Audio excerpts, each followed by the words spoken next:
Hello everyone, this is Breanna Rutter, author of one of my most popular books, The Natural Hair Bible, and founder of howtoblackhair.breannarutter.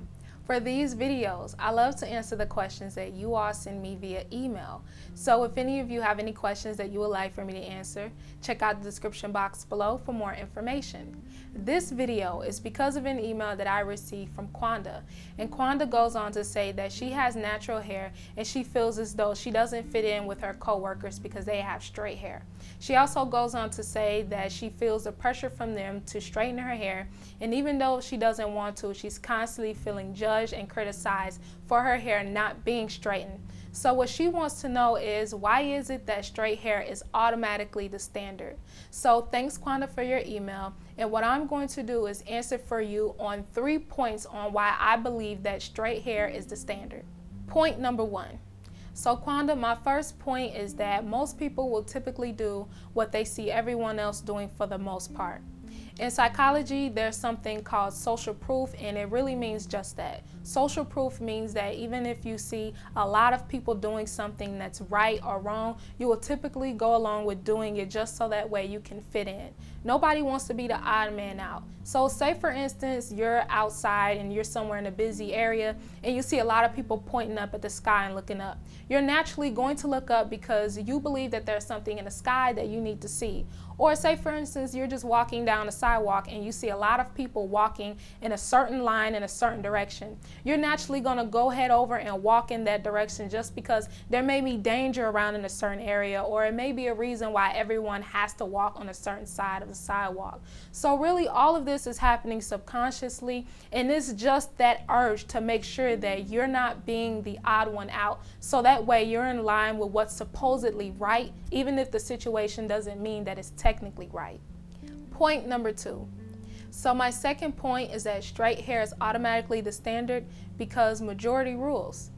The reason why I say this is because really it's more of a population thing on why all of us, or many of us, automatically feel the inclination to take on the look of straight hair. Just for instance, here in the United States, the population of black people is about 15%, but 80 to about 85% of the population are those who are of a Caucasian descent or of an Asian descent, and they typically have straighter hair. But on the other hand, black people or African American people typically have hair that's of a curly or kinky texture. So because you will see most people out in society with straight hair, you're naturally going to have that pressure to have that look with your hair. And then specifically in the workplace, if everyone's hair is straightened, you're naturally going to feel pressured from them just by example of having straight hair. So I'm not saying that straightening your hair is right or wrong, and in no way or form is you having natural hair right or wrong.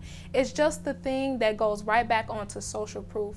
No one wants to feel like the odd man out, and when you are, you will typically feel that pressure to blend in with your environment.